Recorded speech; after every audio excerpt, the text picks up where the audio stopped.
Bien-aimés frères et sœurs, bonjour, bonsoir, là où vous vous trouvez. Si vous me voyez devant vos petits écrans, c'est juste pour partager avec vous un petit sujet qui peut peut-être vous aider d'une manière ou d'une autre.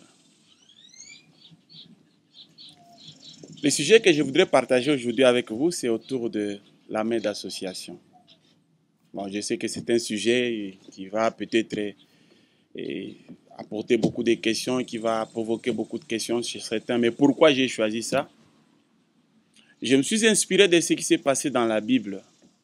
Comme vous le savez tous, Pierre a vécu avec Jésus. C'est Jésus qui l'avait appelé pour qu'il puisse être son disciple et il a marché avec Jésus. Mais Paul n'a jamais vu Jésus. Mais quand nous lisons dans la Bible, Pierre, c'est à lui que Jésus a laissé les clés du royaume. Et Jésus était mort. Il est ressuscité. Il est apparu aux apôtres, comme nous le savons tous, et il est monté au ciel. Et il a laissé l'église à Pierre, les clés du royaume à Pierre. C'est comme ça que c'est Pierre qui va ouvrir le jour de la Pentecôte. C'est lui qui va ouvrir pour la première fois. Et le baptême au nom de Jésus-Christ et la repentance au nom de Jésus-Christ, ainsi de suite, comme nous le savons tous. Paul n'était pas là. Et Paul va aller rencontrer Jésus-Christ sur les chemins de Damas, dans une lumière, et qui va l'appeler Paul, Paul, ou Saul, Saul, pourquoi tu me persécutes? Il dit, je suis Jésus que tu persécutes. Parce que Paul, ça le dérangeait. Qui est cette lumière qui va m'appeler par mon nom? Et la lumière répondra que je suis Jésus. Mais Paul persécutait les chrétiens. Comme nous le savons, Paul a croisé Jésus-Christ sur le chemin de Damas et il s'est converti. Il a reçu le baptême au nom de Jésus-Christ. Il a reçu le Saint-Esprit et il a commencé à prêcher. La Bible nous enseigne que Paul est allé en Arabie et il a fait 3 ans à étudier les Écritures et par après, il est retourné à Jérusalem pour voir les anciens qui étaient établis par Jésus-Christ lui-même comme les colonnes dans l'église apostolique. Il est venu voir Pierre, Jean et tous les autres anciens qui étaient à Jérusalem. Normalement, il devrait écouter l'expérience de Paul. Et après avoir écouté Paul, comment il a croisé Jésus-Christ, comment Jésus l'a envoyé jusque chez Ananias, et par après, Pierre lui a tendu la main, et Pierre va lui dire, je te donne la main d'association. Je comprends que nous, Dieu nous a envoyés vers les Juifs, et toi, Paul, Dieu t'a appelé pour aller vers les nations, les païens. Pierre qui avait les clés du royaume, il pouvait dire, mais comment tu peux parler de Jésus parce que c'est à nous que Jésus a laissé les clés du royaume. C'est nous les anciens. Mais ils lui ont tendu la main d'association pour dire, le Jésus que tu as rencontré dans la colonne de feu, c'est le même Jésus qui a marché avec nous et qui nous a laissé cette autorité-ci. C'est-à-dire que nous servons le même Dieu. Nous n'avons pas à nous combattre, à nous battre. Mais au contraire, on doit s'associer la main et travailler juste pour la gloire et l'avancement du royaume. Pourquoi j'ai choisi ça? Il y a beaucoup de choses qui se passent aujourd'hui dans le monde du message. Et à tel point que ceux que nous appelons dénominationnels, des fois, vous ne trouvez pas ces choses au milieu d'eux. Ils ont aussi des difficultés. Ils ont aussi des combats mutuels. Mais c'est nous, normalement, qui sommes appelés épouses de Christ, qui devraient normalement montrer l'exemple à ceux qui sont, ceux que nous appelons dénominationnels ou je ne sais moi.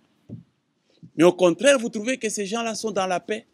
Mais c'est au contraire nous qui ne sommes pas dans la paix. Là, nous comprenons que le diable s'est infiltré au milieu de nous.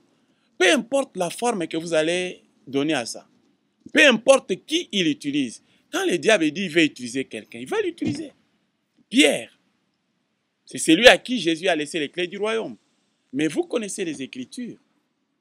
Jésus a dit, arrière de moi, Satan. Parce que Pierre était oint par un mauvais esprit et il voulait donner une mauvaise prophétie que Jésus ne va pas souffrir, qu'il ne va pas mourir. Jésus dit, arrière de moi, Satan. Pierre, avec son Saint-Esprit à Antioche, ils étaient avec des païens, ils mangeaient avec des païens. Paul est arrivé, il a vu le comportement de Pierre.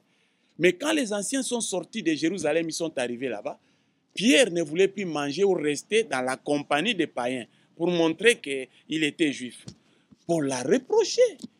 Il dit, toi, un ancien qui veut convertir ces gens, si toi, tu te comportes en hypocrite, qu'est-ce que tu vas enseigner à ces gens que tu veux convertir? Nous tous, nous connaissons ces écritures-là. C'est pourquoi, frères et sœurs, ce n'est pas parce que c'est un grand pasteur, parce qu'il est renommé, parce que celui-ci a de l'argent. Si le diable veut l'utiliser, il peut l'utiliser. Mais notre problème aujourd'hui, c'est que nous avons des difficultés dans le message du temps de la fin. Pourquoi on ne peut pas se donner la main d'association si nous servons Dieu réellement pour la gloire et l'avancement du royaume? Mais donnons-nous la main d'association, comme Paul, qui n'a jamais vu Jésus-Christ, mais qui vient rencontrer celui à qui on a laissé les clés du royaume, Pierre. Mais Pierre va lui tendre la main et dit, je te donne la main d'association, nous allons travailler ensemble. La main d'association ne signifie pas que nous allons réunir nos églises. Chaque pasteur a son église. Chaque pasteur a déjà fait un nom jusqu'à ce moment-là. Je trouve que c'est le moment peut-être qu'on puisse se donner la main d'association. C'est le moment peut-être qu'on puisse amener l'église de Dieu à l'unité, parce que le ministère que nous avons, c'est le ministère de la réconciliation. Christ est venu réconcilier le monde avec Dieu, les pécheurs avec Dieu. Chaque vrai serviteur devrait cultiver cet esprit de la réconciliation, au lieu de cultiver l'esprit de guerre, l'esprit de haine. Cela nous amène dans des haines. Nous n'avons pas à mâcher les mots là-dessus. Ça nous amène seulement des haines, parce que celui-ci ne s'entend pas avec celui-ci. Et aujourd'hui, avec les réseaux sociaux, avec la télévision, quelqu'un qui veut être connu, il utilise seulement les réseaux sociaux pour être connu, c'est très bien. Mais la haine que nous avons sémée dans des innocents, les enfants de Dieu, nous allons les arracher comment? Frère Branham me dit, parce que nous croyons le message de Frère Branham tous, il dit dans un super sens, à partir du paragraphe 35, vous pouvez descendre jusqu'à 36. Il dit, si vous apprenez, vous voyez un membre du corps de Christ commettre une erreur, ne le dites à personne. C'est le prophète. Tout le monde prêche ça dans son église. Nous prêchons ça dans nos églises. Ne le dites à personne. Mais allez voir ces frères-là. Vous deux. Voyez si vous ne pouvez pas les réconcilier à Christ. Nous prêchons ça à nos brebis. Mais nous aussi, nous devons vivre ça. Vous voyez votre collègue pasteur qui est en erreur. Au lieu d'aller, par exemple, à la télévision, au lieu d'aller à l'Internet, vous tuez combien d'âmes dans ces choses-là? Les gens qui trouvent qu'ils ont une considération envers ces pasteurs. Quand ils t'écoutent, ils croient et ils vont faire ce que tu as dit. Et vous avez semé quoi? Au lieu d'aller voir, par exemple, votre frère et lui dire, voilà ce que tu as fait. Est-ce que ce n'est pas correct? Est-ce que tu ne peux pas faire ça? Dans l'amour. Mais nous remarquons qu'au lieu de cet amour-là, nous sommes en train de cultiver la haine et de répandre la haine. Et cela n'édifie pas le corps de Christ. J'ai toujours posé la question, si c'était Frère Branham à l'époque, il allait aussi passer et dire comme tu le dis là. Mais tu dis que tu prêches le message de William Branham. Personne n'est parfait. Le prophète, il dit dans le message, c'est délivrance totale. Il dit, ces gens que vous voyez, nous avons aujourd'hui un nouveau comité, les diacres, les administrateurs, les pasteurs que nous avons ici. Ce sont des hommes, ils commettront des erreurs. S'il y a un pasteur qui dit que moi je ne commets jamais d'erreur, alors moi je ne le croirai pas. Parce que le prophète dit que ce sont des hommes, ils commettront des erreurs. Et Dieu étant omniscient, il savait que quand j'envoie ces pasteurs-là, il commettra une erreur. Si Dieu peut supporter son erreur, pourquoi pas moi supporter l'erreur de mon frère? Mais il faut aller à la télévision, il faut aller les dénigrer par exemple dans les réseaux sociaux. Je trouve que c'est pratique, ça n'édifie pas le corps de Christ. Au contraire, il faut donner une main d'association comme Pierre l'a fait à Paul. Ça va nous aider à ce que l'Église puisse avancer. Aujourd'hui, il y a des pasteurs qui ne peuvent pas se saluer, des enfants de Dieu qui ne peuvent pas se saluer. Ils étaient des amis, mais à cause de ce qui se passe dans le monde du message, on ne se salue pas. Mais chacun du haut de sa chair, il prêche l'amour, il prêche l'unité. Nous sommes dans l'âge de la réconciliation. Nous sommes dans l'âge de l'affection fraternelle. Nous sommes dans l'âge de la communion fraternelle. Est-ce qu'il y a la communion réelle entre nous, les frères du message? Je ne sais pas. Et vous savez, nous devons commencer à voir clair dans ces choses-là. Sinon, quand deux personnes vont se réconcilier en coulisses, toi, tu ne le sais pas, tu restes avec ta haine. Et comment tu vas arranger? Et comment est-ce que tu pries Dieu sachant que tu as la haine? Le prophète en qui nous avons tous cru, et c'est lui le messager, c'est lui le pasteur de l'âge, C'est lui le prophète de Dieu. Il a dit, débarrassez vos cœurs de toute racine d'amertume, de toute rancœur. Gardez votre cœur loin de toute racine d'amertume.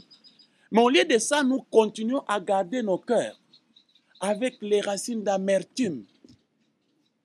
Vous savez que vous avez les problèmes avec votre frère pasteur et vous continuez à les dénigrer et vous venez du haut de la chair. Le prophète dit ceci. Il dit là où je pense les pentecôtistes ont failli. Là, c'était les pentecôtistes qui ont failli. Moi, je crois qu'aujourd'hui, là, je peux dire que là où je pense, nous les frères du message, nous avons failli. Il dit que si j'en arrive au point où je ne peux pas prendre ma main et passer ça autour de l'épaule de mon frère et l'appeler frère parce qu'il combat pour l'évangile, je me sentirai rétrograde. Et il dit que j'aurais peur d'aller affronter un démon, de monter à la chair et affronter les démons, sachant que j'ai une rancune ou une rancœur, une racine d'amertume contre mon frère qui milite pour l'évangile. C'est une honte. C'est une honte. Dieu a donné à chacun sa capacité. Il a donné à chacun sa place. Chacun devrait se réjouir, être satisfait de la place que Dieu l'a établie. Moi, je ne deviendrai jamais toi. Tu ne deviendras jamais moi. Le prophète dit dans l'adoption que nous sommes créés différemment. Nous sommes taillés différemment. Nous sommes placés dans les corps de Christ dans des positions différentes. Chacun pour faire un travail différent. L'un pour un travail de grande envergure, l'autre pour un travail de petite envergure, mais tous nous travaillons pour l'avancement du royaume. Comment est-ce que la tête peut haïr le doigt? Comment le doigt peut haïr l'épée? Nous trouvons que toutes ces choses-là, c'est le diable qui s'infiltre. Et si vous n'avez pas les yeux pour voir ça, vous allez continuer, nous continuerons toujours à danser cette danse que nous avons l'habitude de danser. Pourtant, nous oublions, tout en ignorant que nous sommes entrés dans la haine. Et là où il y a la haine, il n'y a pas Dieu. Le prophète dit l'amour et la haine ne se mettront jamais ensemble. Jamais dans un même cœur, il y a la haine et il y a l'amour. Quand je prêche, même si je prêche l'amour, le peuple reçoit ce qui est dans ma pensée. On ne peut pas trouver dans un même cœur et les serpents et la colombe, ça n'existe pas. On ne peut pas trouver dans le même cœur la rancune et l'amour, ça n'existe pas. Pourtant, quand le prophète nous a prêché sur la statue de l'homme parfait, la pyramide est partie de la foi. Nous préférons avoir la foi. Elle a placé la vertu, la connaissance, la patience, la tempérance, la piété. Et puis, la fin, c'est l'affection fraternelle. Et si vous allez remarquer l'affection fraternelle, c'est en rapport avec notre message, notre temps de Laodicée. Donc, l'emblème de notre âge, c'est l'affection fraternelle.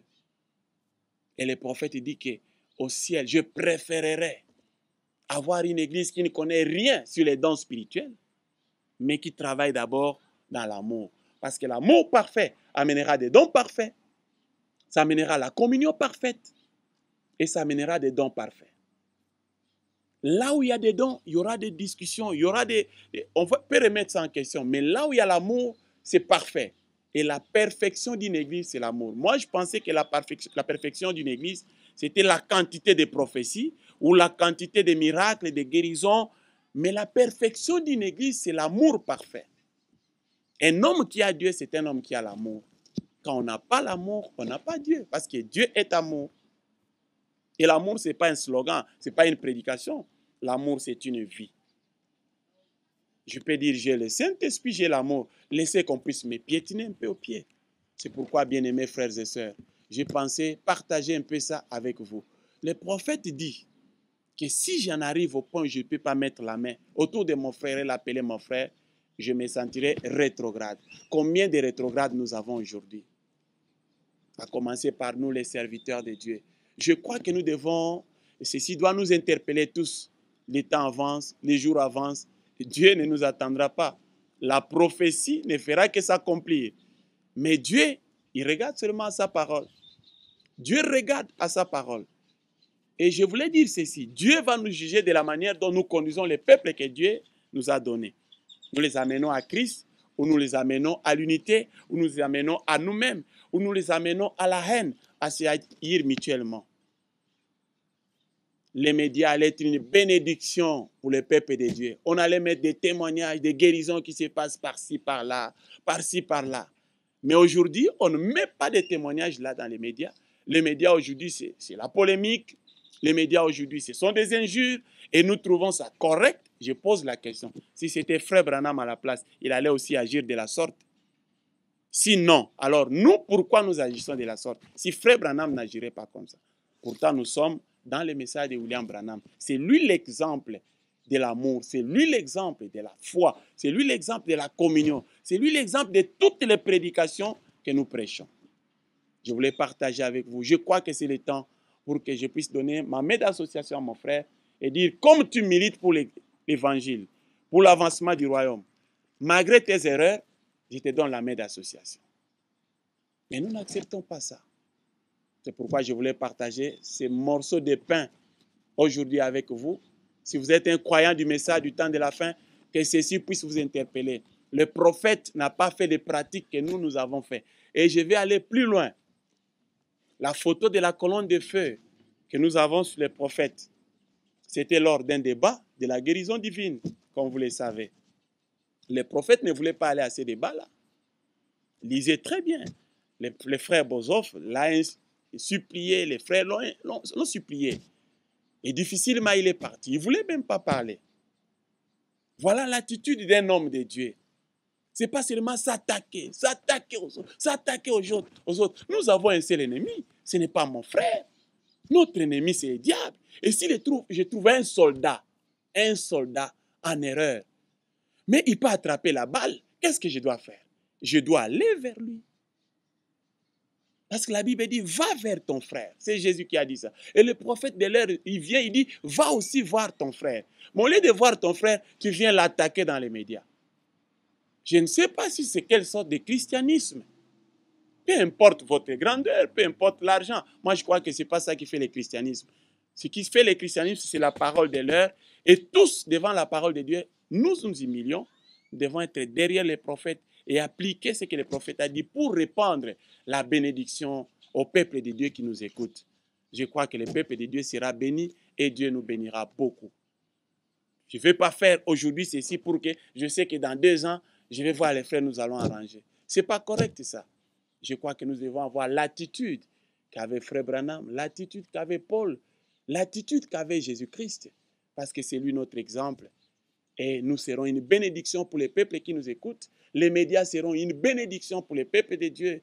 Et si les gens peuvent être guéris au téléphone, je crois que les gens qui peuvent vous suivre, pasteur, ils peuvent être guéris, recevoir la solution par ce que vous apportez dans les médias comme ça. Au lieu d'apporter la haine, les choses qui n'édifient pas les gens.